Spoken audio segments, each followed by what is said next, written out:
You wanted the best. You've got the best podcast, the hottest podcast in the world. The Chris Voss Show, the preeminent podcast with guests so smart you may experience serious brain bleed. Get ready. Strap yourself in. Keep your hands, arms, and legs inside the vehicle at all times, because you're about to go on a monster education roller coaster with your brain. Now, here's your host, Chris Voss.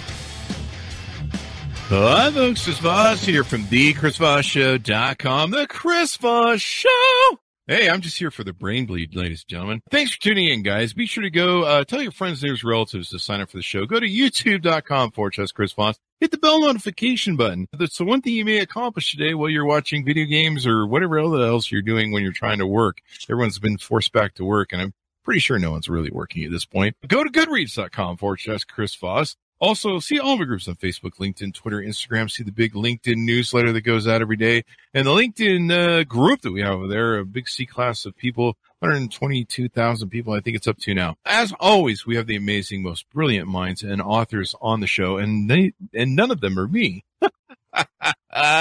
Almost slipped the landing on that one. Anyway, we have got amazing gentlemen on the show. This book came out May 3rd, 2022.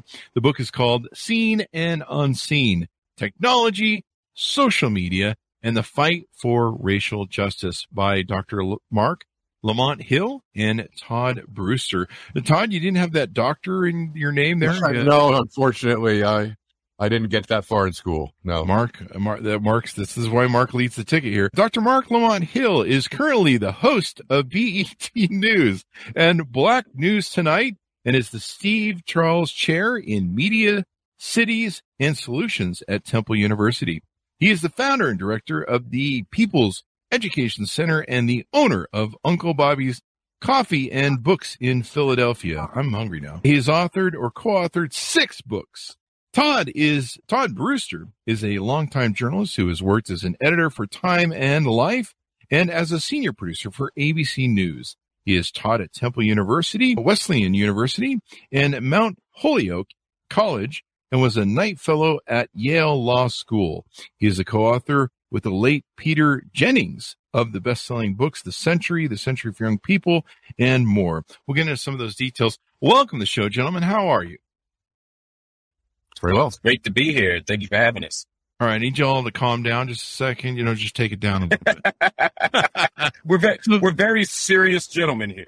There you go. I know it's hard when you have two guys on because you're like, who's going first? So give us your .coms, if you would, where people can find you guys on the interwebs and learn more about you. ToddBrewster.com. Yeah. Just ToddBrewster.com. Right. All right. ToddBrewster.com is where people should be. MarcLamontHill.com is okay, and all my social medias are just Marc Lamont Hill. There you go. So what made you guys get together and write this book? Man, we are two people who care about issues. And during the pandemic, we were trying to make sense of the killing of George Floyd, along with all these other wild things that were happening, from Breonna Taylor to Ahmaud Arbery. We were trying to figure out later on Kyle Rittenhouse. We were trying to understand sort of how technology and media tell a story and help us understand race and help us fight for justice in this country. And so we decided to do it together because, we had some friends in common, professional relationships in common, and then we became friends and two people who appreciate each other's work a great deal. And so we said the best thing to do at this moment is put our heads together and use our different talents and figure out how to tell a story that will help America understand race better, that'll help the tech nerds understand why tech matters, that'll help the media, the media observers and you and me and everybody else, like, sort of help them figure out, the role that media plays in all of this messiness. So it's a perfect opportunity. There you go. I would agree with 100% with all that. I mean, I think, sadly, we need a lot of help understanding things these days. And the events of the past few years have been, it's been a turbulent period. And we hope that the book helps us get some of these stories in perspective and teaches those who read it more about what's happening now and what has happened in the past. And definitely relevance here, because I guess tomorrow is sadly the second anniversary of the murder of George Floyd. So we're kind of at a pivotal moment. And of course, people watch our videos 10, 12 years from now. So it'll be interesting to mark that. Well, it's interesting because one of the things that we hope we've answered in this book is why the George Floyd video stuck, why it created the outcry that it did, why it drove people to the streets and protest. What's left unanswered is the question is how long people will be remembering that video. And here we are 2 years out. A lot has happened in those 2 years. And I think the history will make that judgment finally of what impact that video has had. But it's that story that we've hoped to mine in this book. Definitely. Mark, did you want to throw in for any of that? No, I mean, I think Todd hit the nail on the head. I'm always trying to understand how we got here. And one of the things I've learned as a writer is that writing becomes its own form of inquiry. Sometimes you write and you learn, and you write and you dig and you study and you learn and you write more. And so, in many ways, we wrote this book not just for millions of people who hope Black, but for ourselves to help understand how the country get where it is and why we're here.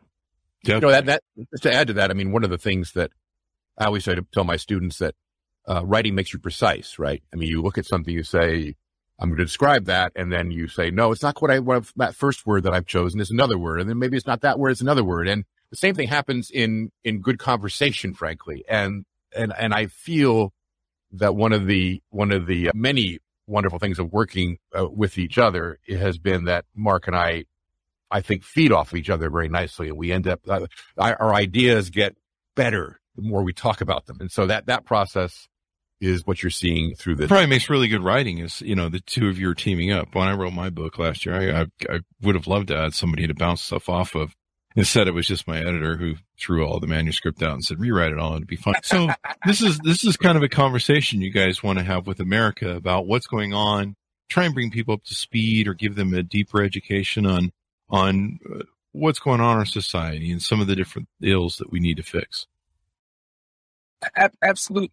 I think a few things here. I mean, one, we're storytellers. Want to tell the story of George Floyd and Breonna Taylor and Ahmaud Arbery and Geneva Charles, all these amazing things. We want people to get a fuller picture of who and what people are. You see George Floyd with a knee on his neck for 9 minutes, you get a story of America. You get a story of policing, you get a story of a crisis, you get a story of a particular interaction, but you don't get the story of George Floyd. That story doesn't start with the knee on his neck. It starts when he's born. And we want to understand the humanity of folks. So we want to tell these stories with texture and nuance. And we don't want to be boring. But we also want to do some other things. Want to give America a sense of history. One of the things that America often does is, as Gore Vidal called it, the United States of amnesia, right? We like to forget. What is too painful to remember, we simply choose to forget, right? As the song goes. And so part of what we want to do is say, hey, you can't talk George Floyd without talking about the history here. You can't talk about Kyle Rittenhouse without talking about history here. And so we want to walk people through a long history of people using technology and media to expose injustice, to fight for justice, and to tell the truth. But to also know that not just the good guys that have technology, everybody has, and everybody has a different vantage point.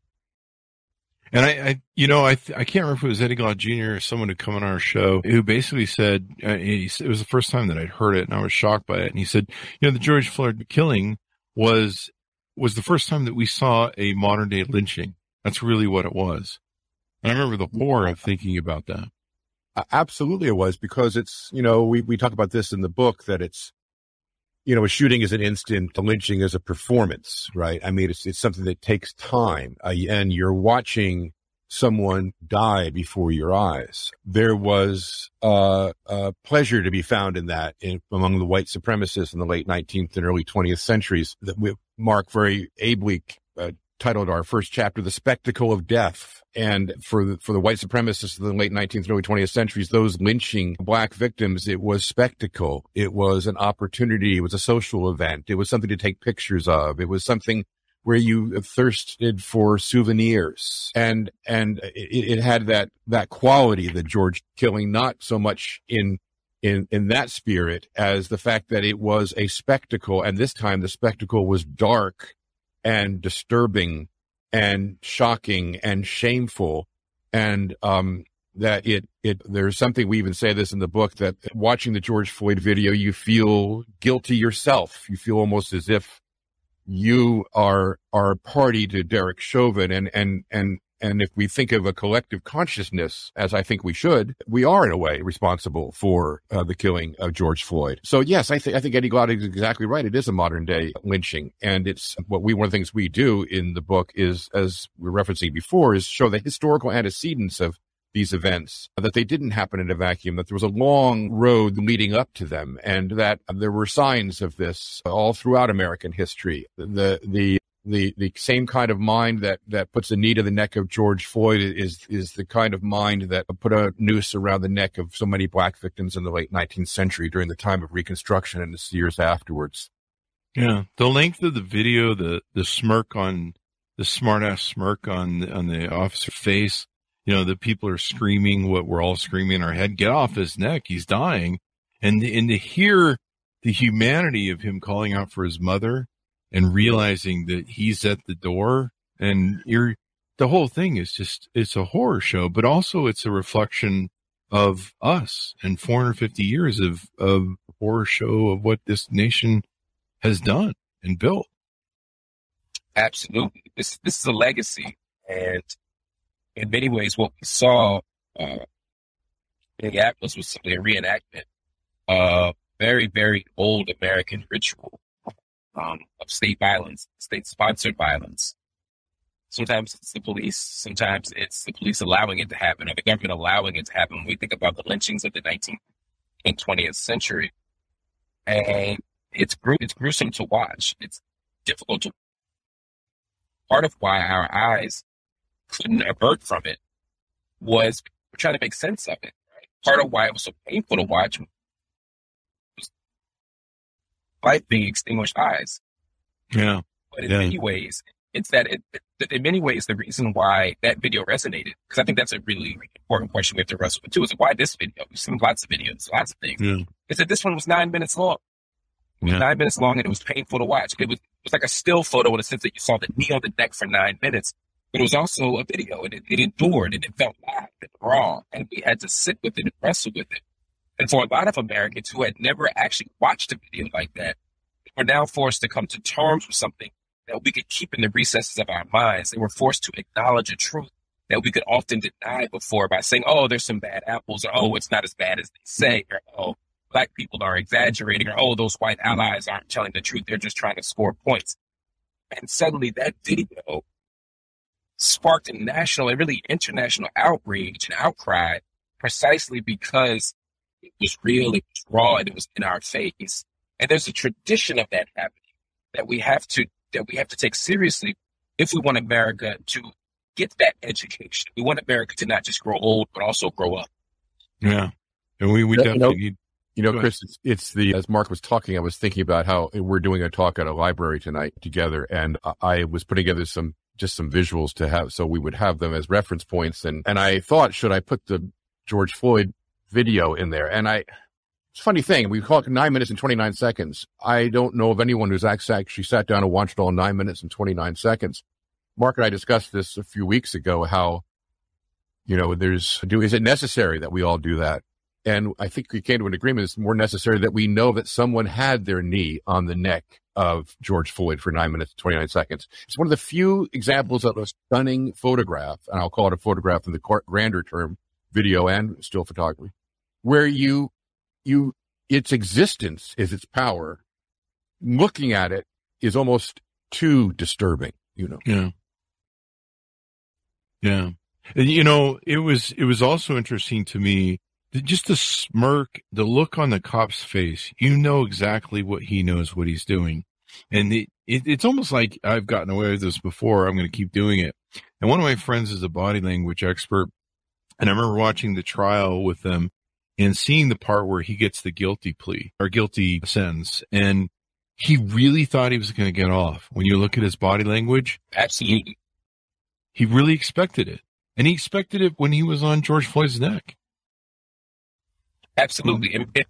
Impunity is the expectation when it comes to law enforcement in everyday. So throughout history, we have given police officers the benefit of the doubt. We have created media, law, pop culture, all the infrastructure is about framing the police as well-intentioned, good people who have to fight bad people in a complicated, messy system. And so because of that, we're inclined to give them grace and mercy at all times. And I'm not saying that people don't deserve grace and mercy, but the problem is George Floyd also deserves grace and mercy. Yes. And throughout history, when people are beaten by police, shot by police, used by police, it's been very difficult for them to have their voices heard. It's been very difficult for their truth to emerge and be honored. Part of what it means to say that Black lives matter is not just to say that they shouldn't be killed. It's also to say that our experiences have to count, that our stories have to count, that our testimony has to count. And so often throughout American history, the only way that Black... I I think we lost you a little bit there, Mark, if you can hear us. Yeah. Maybe I'll jump in here. So I would say absolutely. Is that hear me? We can hear you now. Go ahead. We lost you for about a minute there. Yeah. Okay. Sorry. Basically, what I was saying is that throughout history, even when we've gotten the witness or the smoking gun videotape, it still often isn't enough. Yeah. It wasn't enough for Rodney King. Rodney King, didn't get justice because there was a videotape. Walter Scott didn't initially get justice because there was a videotape. It's not enough, to say Black Lives Matter is not just to say don't kill us, it's to say trust our witness, believe our stories, believe our testimony, honor our experiences. And this country has done that. And so part of what we do in our book, Seen and Unseen, is show the various ways that technology has helped to tell those stories, but also how sometimes that still doesn't work. Chris, you mentioned this, the smirk you said on Derek Chauvin's face. There's also a nonchalance, right, to his body language. And it's critical to understand that because this is not the heat of the moment. This is not him feeling his own life is threatened. This is not a crime of passion, right? This is a crime of ordinariness. And one of the things we say in the book, which I think is true, is that, and it goes right to what Mark just said about respecting Black lives through respecting their stories, respecting their testimony. For Black people, this was shocking, this video, but it was also not surprising. Yeah. It had the quality of ordinariness, right? Mm-hmm. And the ordinariness was not only in the fact that this happens over and over again in more ways than we are able to keep record of, but this is the tip of the iceberg kind of thing, but also look at the body language of the man committing the murder. Yeah. It's as if he's thinking about, what he's going to have for dinner. It has this quality of that life does not matter to me. I'm just going through the thing I go through every day. Yeah. And it just stays with us. It never ends. The recent shooting at the supermarket in, I believe, Buffalo, the fact that he just targeted Black people, many of my Black friends just have been terrorized by that. And I've seen them talking about it on Facebook, and it's just a horror show. Give us an overview of the book. I think there's 4 different stories that you weave in here and tales. Yeah, we tell the story of George Floyd, of course, across really 2 chapters. And in part, what we're telling there is also the story of the democratization of surveillance video, in a sense. I mean, it's a different world now that we all carry around in our pockets, something that is capable of producing high quality video of anything that we happen to see in front of us. Mm-hmm. That combined with the amount of surveillance cameras that are positioned along streets means that we're never very far from a camera's eye, right? So that's a whole different world we're living in. It allows us to see things that we have not seen. It allows people to be seen who have not been. Then we tell the story of Ahmaud Arbery. And the Ahmaud Arbery, as your listeners probably know, was the boy or young man who was out jogging. I think was he 21? I think he was 21, right? Jogging in Georgia. And he is cornered by 3 self-appointed sort of citizens arrest practitioners who who block him and eventually get in a confrontation with him. They're armed. He's not, and they kill him. That story is about the video, certainly, that was taken ironically by one of the killers, but also about the notion of a campaign that can be mounted these days through social media to bring justice in a way that couldn't have happened in years past. Arbery is actually shot and killed in February of 2020. Mm-hmm. And the prosecutor chooses not to prosecute them, the father-son team that had actually been the main aggressors here. But it's because of the social media contact and the ability to organize through it that outrage was built over the fact that this young man had been killed while jogging, and that then finally brought those men to justice. And as you know, they were convicted of killing Ahmaud Arbery. We also tell the story of Charlottesville, the march on Charlottesville over the Charlottesville's decision to take down monuments to Robert E. Lee and to Stonewall Jackson. And we tell the story of Kenosha, where the violence there ended up with a 17-year-old Kyle Rittenhouse killing two people who were protesters in that day. Do you parallel them? How he was, it was just astounding how he just walked by the cops with his gun, like, hey, how's it going, eh? And they're just like, yeah, just go home. Yeah, go ahead, Mark. No, I was just going to say, it's somewhat stunning the way he was treated by police and the way many of the sort of self-deputized vigilantes who were out there were not only ignored by law enforcement, they were even thanked at one point by police officers through their car speakers. So the idea is that we have different rules, different standards, different expectations for different folk. But this is why media and technology is so important.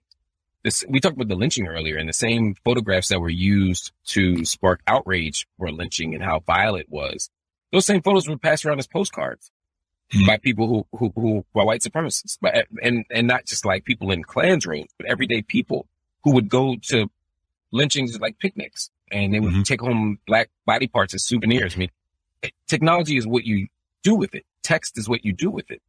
And similarly, Kyle Rittenhouse, when people were looking at his live raw footage, some people saw it as, a kid who'd been radicalized and went down to the ground to shoot some people on the opposite side of the aisle and some people who he disagreed with. Others saw him as an American patriot who was going down there to impose order. And so it's not just a question of differential treatment. It's really about different worldviews. It's about different ways of reading a person and a text. Yeah. It's about different values. It's about when Kyle Rittenhouse is running from the scene because he's just shot and killed one of the protesters, he's approached by others because they believe he's a mass shooter on the loose. Right? Yeah. He's a mass shooter on the loose, and then he shoots them.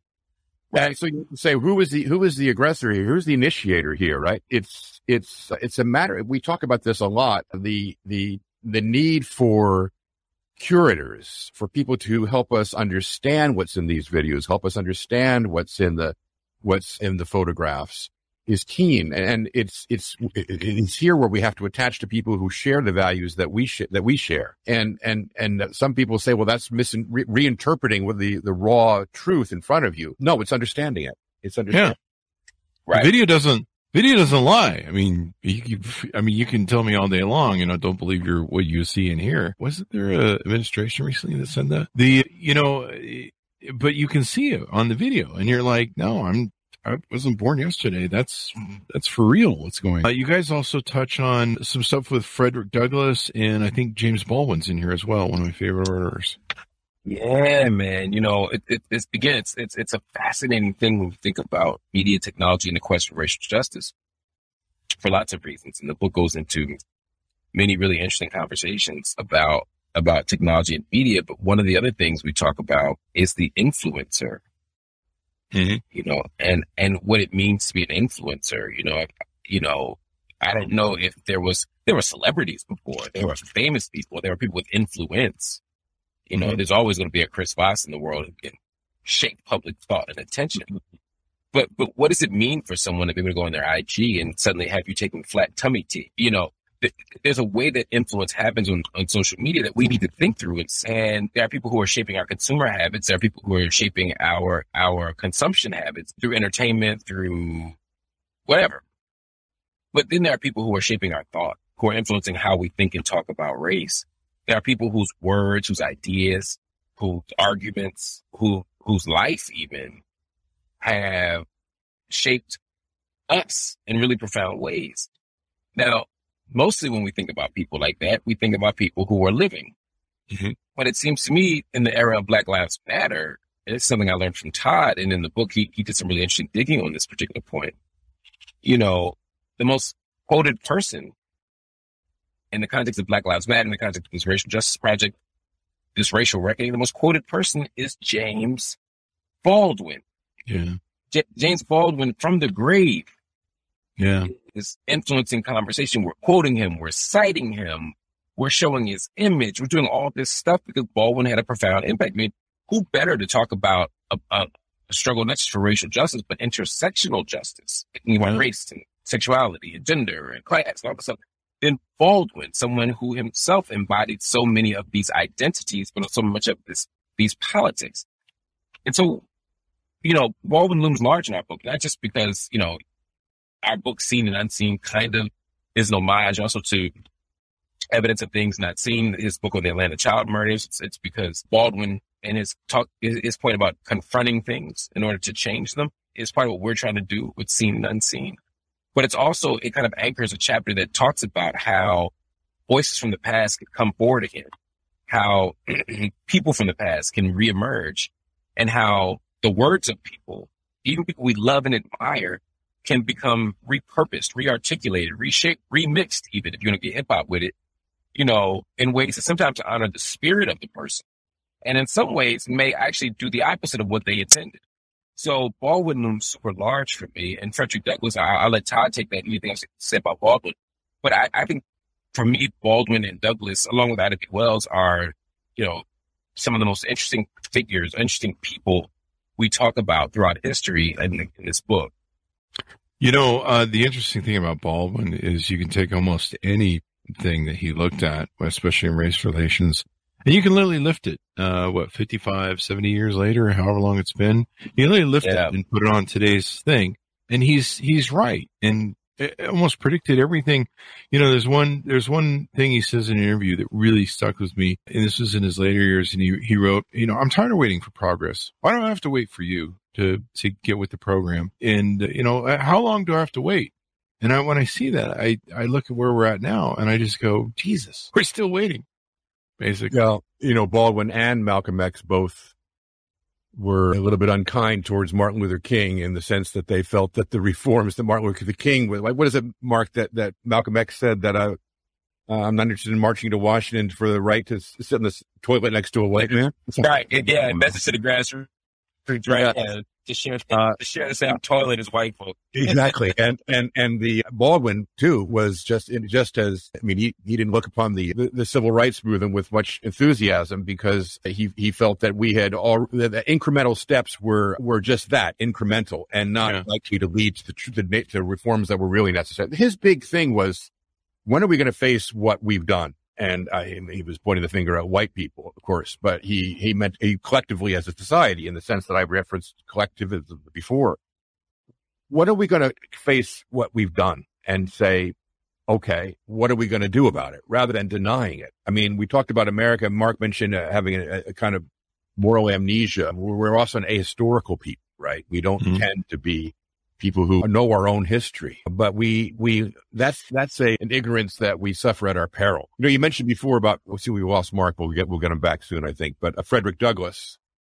And one of the revelations we had in looking at the role of pictures and technology going back through American history was the role that the photograph played for Frederick Douglass in the middle to the late 19th century, when he was the most photographed man of that period. More photographs of Frederick Douglass in the 19th century than of any other person, including Abraham Lincoln.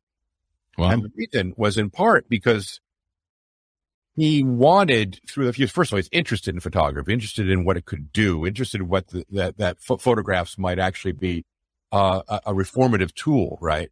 Help the country get through this period when they renounced slavery and tried to rebuild the society. And one of the things that he felt the photograph could do for Black people was establish their dignity, their humanity. I mean, the idea that he could sit and have his picture taken, and the idea that he could speak as the great orator that he was, abolitionist, was its own calling card for the respecting the dignity of the race.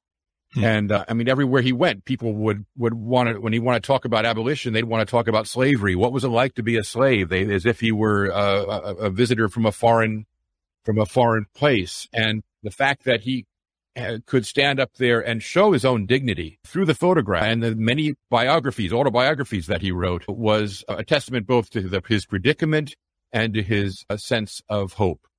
Yeah. Do you guys touch on, when it comes to photographs and video, the Birmingham riots with, the fire hoses and the dogs? That really flipped the switch during the Kennedy years for civil rights, where people saw the real horror that was going on and went, this is awful. Yeah. Yeah. I mean, we don't get into that in much detail, but we do have, certainly it's the role of photojournalists in terms of using photographs to show reality and the nation responding to that. You want to try and jump in here, Mark? I think. Yeah, can you guys hear me now? Yeah, you're breaking up just a little. Sorry. But you're all right. I'm writing a book on media and tech and tech problem. But I think that, to Todd's point, the civil rights struggle is advanced through, the kind of dramatization of injustice. And you talk about Birmingham, and we focus more on the Pettus Bridge. We focus more on one of the great theaters for this type of spectacle, which is the Edmund Pettus Bridge. Dr. King says, you're not going to beat us in the backwoods of Birmingham anymore. You're not going to crack our skulls when no one's watching. I'm going to leverage the spectacle of violence in this case in such a way that people will see it. See, George Floyd and Mike Brown and Breonna Taylor, I mean, these are all modern day stories, right? But we could look at Emmett Till. August 28th, 1955, Emmett Till is killed. And his face is 3 times the normal size. It's swollen. It's impossible to look at. They dragged and beat that boy, threw him in the Tallahatchie River. And his mom, like most moms, would be inclined to have a closed casket. Mm-hmm. But she wanted to have an open casket because she knew that the spectacle of his death and the spectacle of the violence that was visited upon him could have an impact on public consciousness. So she used the technology of the day, the camera, the same camera that Frederick Douglass used to assert his dignity, right? She used the camera and she used the social media of the day. Jet Magazine was a form of social media for Black folk. Mm-hmm. Johnson Family Publishing, that's what we used to find out who got married, what the top songs were, the 4 Black people that got jobs that week. You'd find out about it in Jet Magazine, right? So Jet Magazine was our way of showing information. And on the cover of Jet Magazine is Emmett Till's mutilated body. Yeah. And so that doesn't just lead to outcry, it leads to Montgomery bus boycotts. Mm-hmm. It leads to the modern day civil rights movement that culminates on August 28th of 63. So we go from August 28th of 55, Emmett Till's lynched, to August 28th of 63. Why? Because of media and technology. And while millions of people were on the mall for the March on Washington, millions more would hear it because of media and technology. And so by the time we get to the Pettus Bridge, right, we fast forward again just a year and some change, we suddenly see, again, King saying, I'm going to use technology of the day, the TV news camera, and I'm going to use the social media of the day, evening news, all 3 channels, right? To do what? To broadcast this spectacle of violence. Why? So that America will be forced to come to terms with it. So again, these tactics, again, same thing we found out when we heard about those 4 girls in Birmingham. Same thing we found out at sit-ins and all these things. Bull Connor's dogs, all of it was strategically using the technology and tools of the day to do something different. One of the things, Chris, that we discovered in doing this book, I think Mark will agree with me, is that courage is contagious, right? Mm-hmm. Courage is contagious. So what he just laid out, I mean, it is because of what Mamie Till does, leaving that casket open, that we get the Montgomery bus boycott, that we get Little Rock, that we get all the way to the March on Washington, and all the way finally to Darnella Frazier, the 17-year-old who was walking down a Minneapolis street and could have kept on walking. Probably felt there was some danger to her standing there. Mm-hmm. The situation was escalating, but she did pull out her phone, raised it up, and she kept it on a scene of a man dying. There's courage in that. Yeah. It's powerful that we have these sort of tools. I know now there's supposed to be more police officers that have body cameras on so that we can try and capture stuff if they, don't turn them off. I guess there's been some guys that have turned them off at different scenes. There's, more and more. I mean, just, there's video everywhere you go, and video usually just doesn't lie. I mean, you're like, yeah, I can trust and see what my own eyes tell me. What are some other aspects we want to tease out about the book?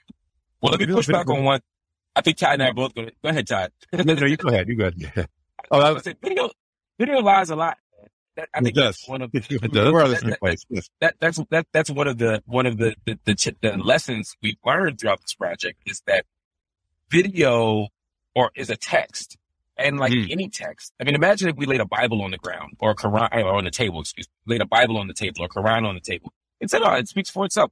You have 50 million people arguing. In fact, they've been centuries of battles and debates and even wars based on what this seemingly objective, clear text says, right? Now you said video is different because you can see it. It's not open to any kind of disagreement. It is what it is. Until you lay down and have to look at the spectacle of violence between a police officer and a citizen. And somebody says, well, yeah, the officer was threatened. I feel the same way. And someone else says, no, the guy wasn't threatening the officer. The officer intensified or escalated this. Until you have to watch an interaction. We can debate over and over and over. And just like if we're debating balls and strikes in a baseball game, right? And I'm from Philadelphia, so that's what we do all the time. We may disagree with an umpire's decision, and ultimately there may not be no ultimate truth. It's how you see it. It's how you're calling the strikes, balls and strikes that day. It's how big the zone is. It's related to the player who comes up. All of these things matter. There's no such thing as a video that doesn't have a context to it. And in the United States, that context, it has to include race, class, gender, geography, religion, all of those things. And so, unfortunately, when Rodney King is beaten and the jurors see that video, they're not just seeing a black guy get beaten by some cops. They're also seeing a history of black people being framed as violent. So when the prosecution, when the defense lawyers say, oh, this guy was a PCP crazed monster who would have destroyed the city of LA single-handedly if they hadn't subdued him bravely. That's the story we get. Yeah. And I suppose I just add one thing there, though, Chris, because that's where I was going to go, Mark. You're absolutely right. But what makes the George Floyd video so compelling is that you stop, many people stop, I should say, who may have believed that, who had a bias towards the decency of and the motivation of police. You stop and you say, maybe I'm wrong. Maybe I'm wrong.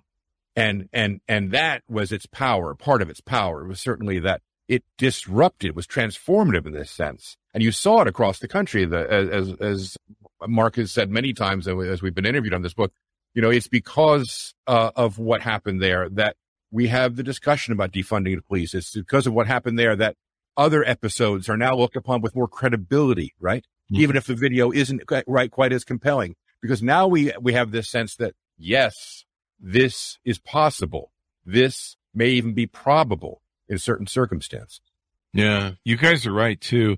I didn't think about the factor of even like prejudices when people look at stuff, because I know there were some people who looked at the George Floyd thing and on the Republican side that are like, rule of law and all that, rim-rah from Dixon. And I think it goes back further than that. But it's incredible, and now you see us doing this fight over critical race theory, and people, they don't want to deal with the shame of it. And I think that's one of the mediums of the video and the stuff that we've talked about, is that it's a mirror to us, and it's shameful and it hurts. It's painful, especially if you have a conscience or some sort of empathy. And yet we're still fighting over, that maybe we should learn parts of our history that were whitewashed. We've had a ton of great authors on this show that have educated me on so much that I was never taught was whitewashed in school, that I should have learned and didn't.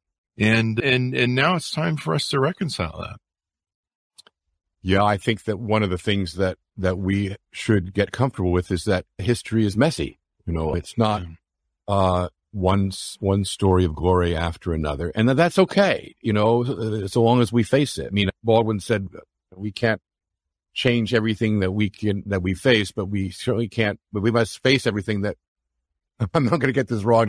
We can't change everything that we face, but we should face everything has changed needs to be faced. I think that's what it is. So the idea being that we have to be honest. We have to be genuine. We have to be able to look at ourselves, warts and all, in order to be able to move forward. Yeah. One of my sayings, and my audience has heard it enough, their ears are probably going to bleed when I say it again. But one of my sayings is the one thing man can learn from his history is that man never learns from his history. And thereby we just go around and around and never learn anything. So, facing this, I guess, the sad part is the volume of what we have to face to where we finally wake up and go, what is this too much? It's almost like school shootings. It's like, when is it enough? I mean, I remember Obama saying that when he gave up in a speech, and he was crying, and I think it was after Sandy Hook. He's like, when is it enough? And of course, sadly, I mean, it's been so much more. So very interesting. Mark, did you want to throw in for anything here? I know, ultimately, when I think about the future of this country, when I think about our capacity to be better, I'm still deeply hopeful. I'm not optimistic. I don't think things are just going to work out, but I remain a prisoner of hope. W.E.B. Du Bois called it a hope, not hopeless, but unhopeful. Mm. Sounds like my first 6 marriages. I'm just kidding. I have to get a joke in there. And one joke per show, I guess. It's one of the things is the belief that if we commit ourselves, that if we work hard, if we make sacrifices, if we're honest, if we face the things that we can change, that we can do better. You guys can hear me, right? Yeah. Now we hear you. So, by talking about this idea of another chance. And for me, we always have another chance. But if we do the same things over and over again, we'll get the same outcomes. Another chance to be democratic, another chance to be a nation as good as its promise, another chance to be whole, another chance to have what Dr. King referred to as the beloved community. We can get all of that. But to do it, we got to do the work. And in this book, I think we do our best to show people what the work can look like. We do our best to show what's possible. And we do our best to show what's left, what's some of the worst of us. And I think the use of media and technology is just a small slice of the story of American justice and racial justice in particular. But I think it's a necessary part of the conversation. And I think this book, I pray this book exposes, again, not just who we are and who we've been, but what's possible and what we can do with that other chance. Hopefully it can appeal to our better angels. I wish I had invented the term, but who did invent that term? Was it Abraham Lincoln or Abraham Lincoln? Yeah. Yeah. So guys, it's been wonderful having the show. Anything you want to tease out more to readers to get them to go over the book before we go? I would just say that I think both of us are very proud of this book. You don't write a book to make money. I can tell you that. You don't write a book to pad your ego, but you write a book, a good book, because you feel passionately about what it is you have to say. And I think we both feel very passionately about the helping people understand these past few years, helping people understand the new terrain, the new country we're in a sense, with our new technologies, and how we have another chance to address our story, the American story of race. And so I urge people to go out and purchase the book and or get it from your local library, or, get your book club just to read it, because I think it also is the kind of book that sparks a lot of necessary conversation for our country at this moment. Most definitely. So as we go out, hopefully we'll have Mark pop in here so we can get his plugs. Give me your plugs so people can find you on the interwebs. Yeah. So just toddbrewster.com. I'm not the biggest tweeter or, social media guy, despite the nature of this book, but you can reach out to me on LinkedIn. You can reach out to me on my own website. You can reach out to me on Twitter. I'm on all these places, Instagram, Todd Brewster, 3131, I believe it is. So thank you for having us on, Chris. Thank you for coming on. And in fact, let me try and plug. I believe Mark's new website is being worked on. Oh, he's back. Let's see if we can get him in here and get his plugs in. Sorry, I was talking my head off and realized you guys couldn't hear. No problem. Hey, can you give us your plugs as we go out? Come on, phone gods, work with us. But I believe Mark's book is is .com, and I believe it's being built right now. It's marclamonthill.com. Do you know his Twitter off the top of your head by chance? I don't know it. I'm sorry. Okay. Yeah. Well, put the links in the thing. Just plug in this search. It'll come up. Yeah. There you go. So, folks, it's been wonderful to have both you guys on. Thanks for coming on. Thank you. Thank you, Chris. Appreciate it. Thank you. And thanks to Mark. And hopefully he arrives safely at his destination. Guys, order up the book, A Seen and Unseen, Technology, Social Media, and the Fight for Racial Justice by Marc Lamont Hill and Todd Brewster. Also go to goodreads.com/Chris Voss. See my book and everything we're reading and reviewing over there. Go to youtube.com/Chris Voss. Hit the bell notification button. All of our groups on Facebook, LinkedIn, Twitter, Instagram, all those places the crazy kids play. Thanks very much for tuning in. Be good to each other. Stay safe. And we'll see you guys next time.